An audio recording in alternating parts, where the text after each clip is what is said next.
Mga kaibigan, muli pong sumasa inyo ang palatuntunang ito, ang Iglesia ni Cristo. Pinabati po namin kayo maging ang inyong buong sambahayan ng Happy New Year. Hinahangad po namin na sa taong ito ay mamalagi nawa po na tayong lahat ay nasa maayos at mabuting kalagayan. Sa pagkakataong ito ay makakasama po natin sa pagtalakay ang kapatid na Dindo Evangelista. Maraming salamat kapatid na Jello at batiin natin kapatid na Jello yung mga kapatid natin na palagi nang sumusubaybay sa atin sa programang ito, lalo na noong nakaraang taon na 2023. Mga kaibigan at mga kapatid, Happy New Year po sa inyo.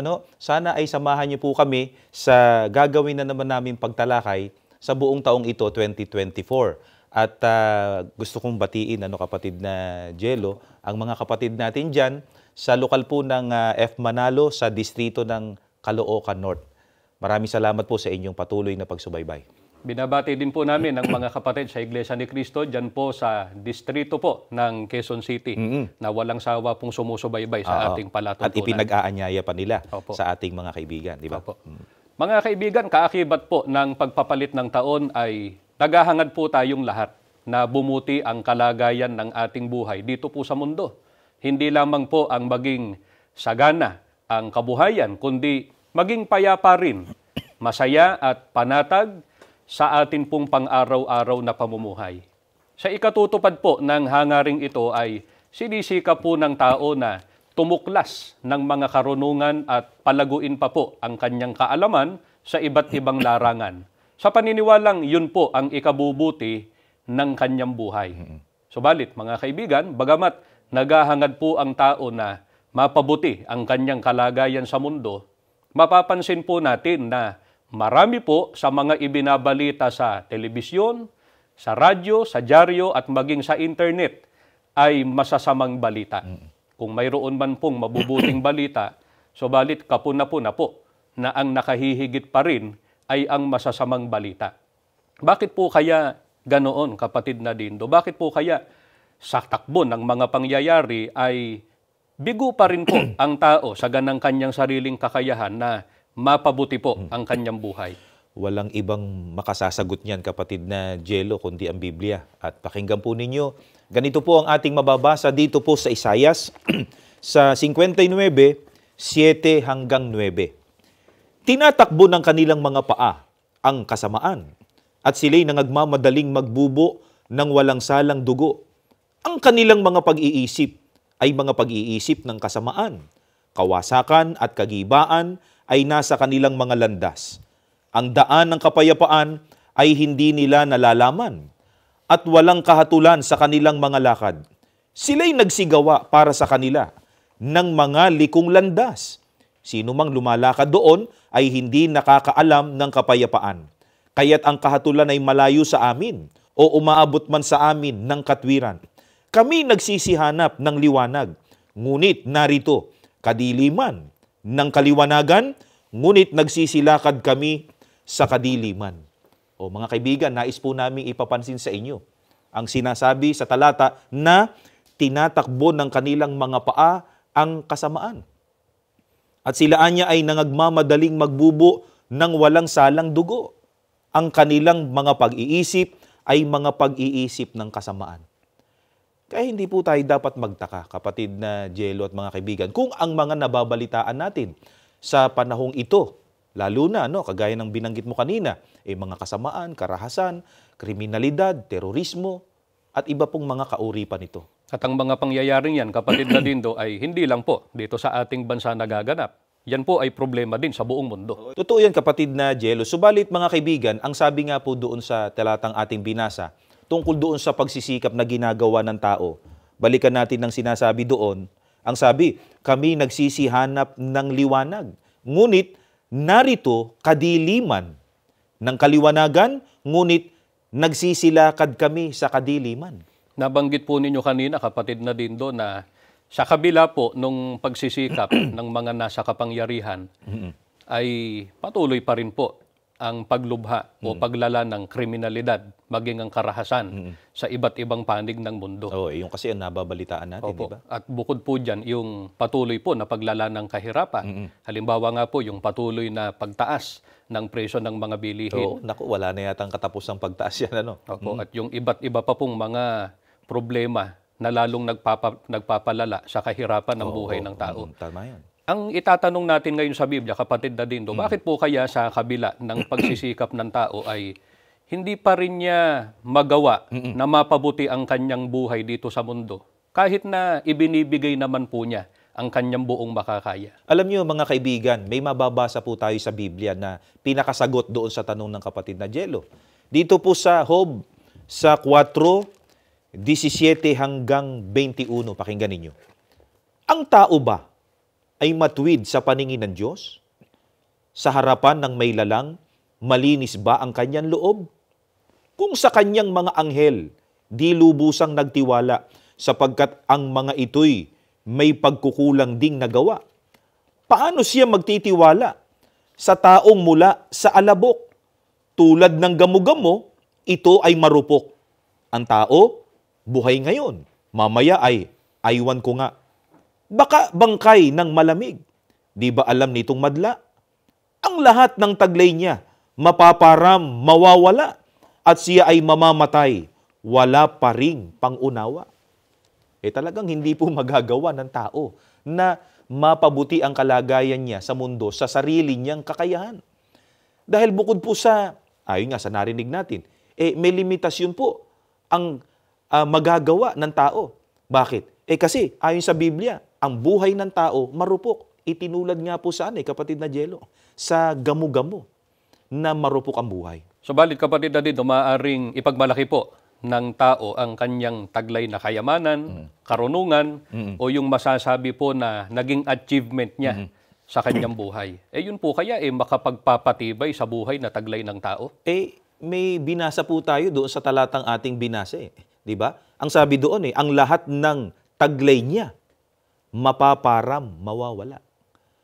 Sa mga katwid, hindi pala maipangangahas po ng tao ang kanyang sariling magagawa at hindi niya mapangahawakan ng anumang katangian taglay niya para po mapabuti ang kanyang kalagayan. Kung wala pong kakayahan ng tao sa ganang kanyang sarili lamang na mapabuti po ang kanyang buhay, sino po kung gayon, ayon sa Biblia, ang dapat kilalanin ng tao na makapagtuturo at makapagsasabi sa kanya ng kanyang ikabubuti? Pakinggan niyo mga kapatid at mga kaibigan namin, ang nakasulat dito po sa Jeremias, sa 29, sa 10 at 11. Ito pa ang sabi ni Yahweh, ako lamang ang nakaaalam ng mga panukalang inihahanda ko para sa ikabubuti ninyo at para dulutan kayo ng pag-asa sa hinaharap. Ito po sana ang pakatandaan nating lahat. Ano kapatid na Jello? Ang sabi ng Panginoon Diyos mismo. Ang sabi niya, ako lamang ang nakaaalam ng mga panukalang inihahanda ko para sa ikabubuti ninyo. Ano po itinuturo nito sa atin, mga kaibigan?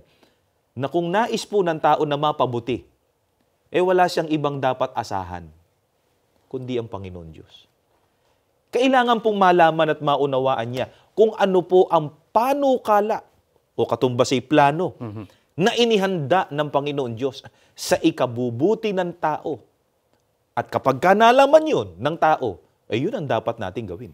Ano po ba yung ipinanukala ng Diyos, kapatid na Dindo, para po sa ikabubuti ng tao? Na yan po ang dapat nating sikaping magawa.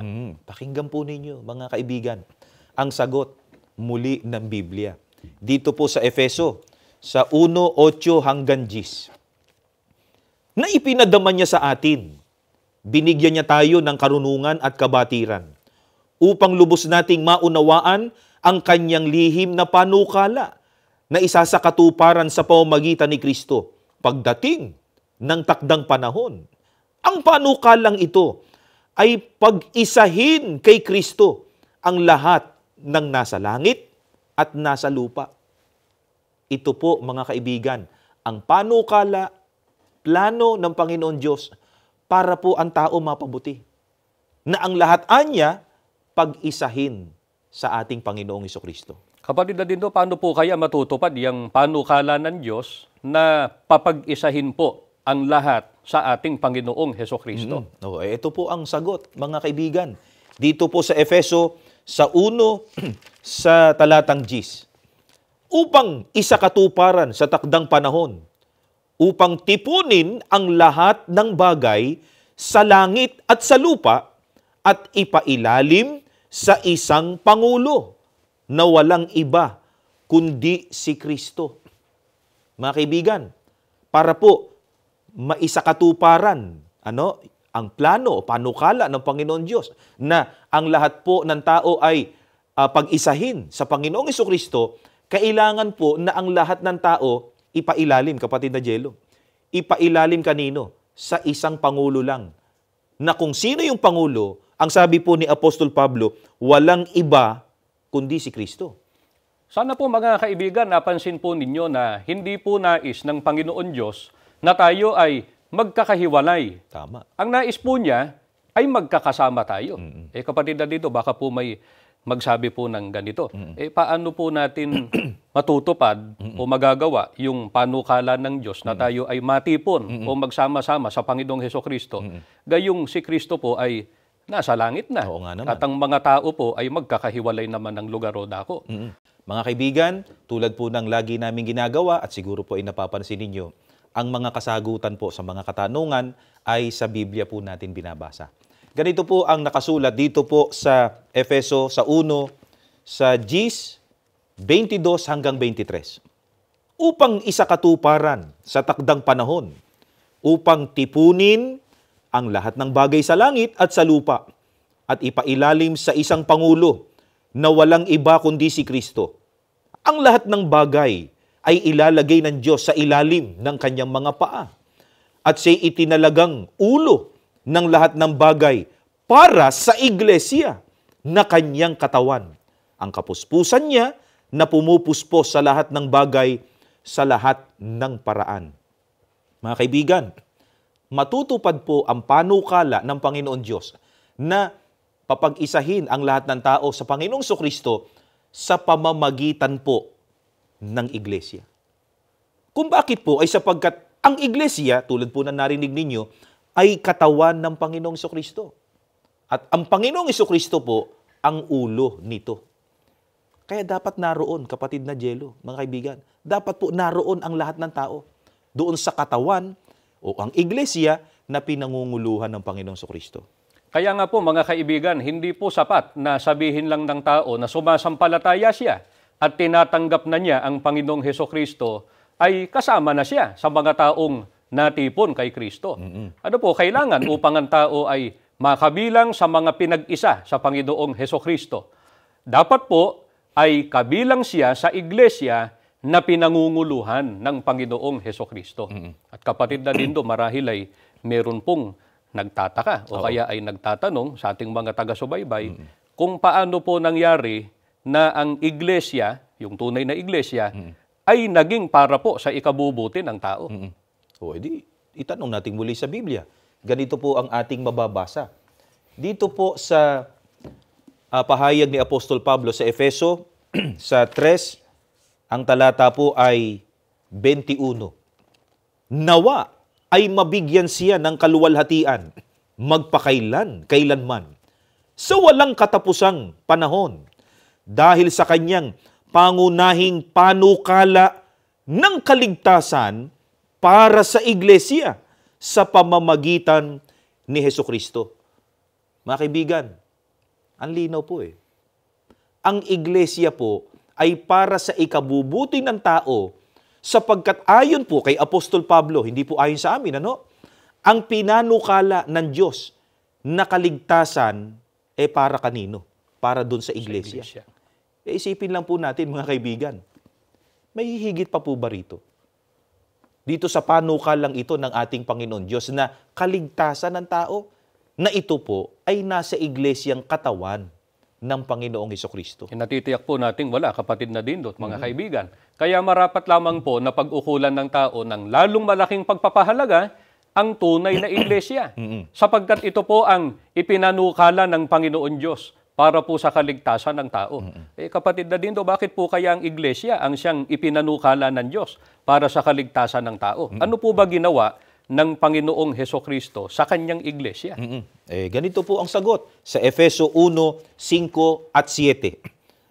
Na tayo'y itinalaga niya ng una pa sa pagkukupkop na tulad sa mga anak sa pamamagitan ni Hesukristo sa ganang kanya, ayon sa minagaling ng kanyang kalooban, na sa kanya'y meron tayo ng ating katubusan sa pamamagitan ng kanyang dugo, na kapatawaran ng ating mga kasalanan ayon sa mga kayamanan ng kanyang biyaya.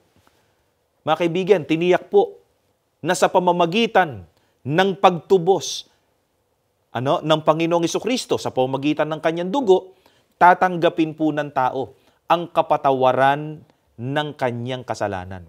Ito po ang tiyak na magtatamo kung gayon ng kaligtasan.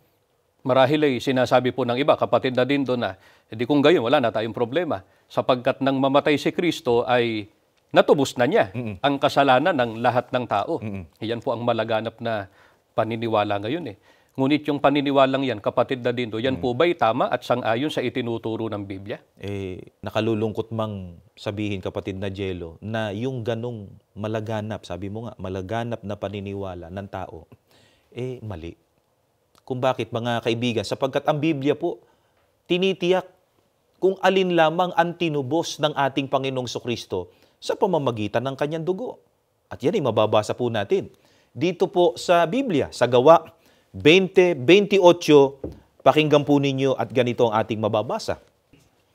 Ingatan ninyo kung gayon ang inyong sarili at ang buong kawan.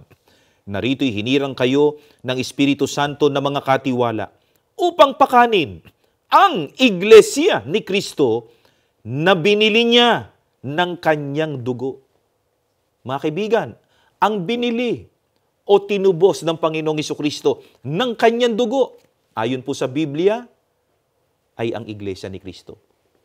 Kaya ito po ang dahilan kung bakit ang iglesia po ang siyang panukala o plano ng Panginoon Diyos sa ikabubuti ng tao, sapagkat narito po ang katubusan at ang ikapagtatamo ng tao ng kaligtasan.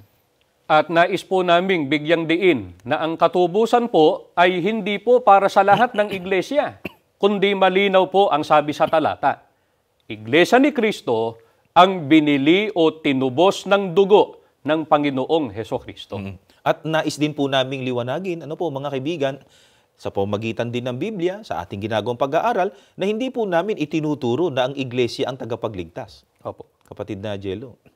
Sinasampalatayanan po namin ang Panginoong Hesukristo ang tanging tagapagligtas na ibinigay ng Diyos. Subalit, alin lamang po ang ililigtas niya? Ito yung iglesia na kanyang tinubos. Ito po ang iglesia ni Kristo. Dahil po dyan, kapatid na dindo, ano po ang nakalaan sa mga nasa loob ng iglesia ni Kristo? Dahil nga po sa sila ang nagtamo na rin ng katubusan, na yan din po dahilan kaya ang iglesia ay talagang para po sa ikabubuti ng tao. Pakinggan po ninyo, mga kaibigan. At ganito ang ating mababasa dito po sa Kolosas, sa 1:12 hanggang 14.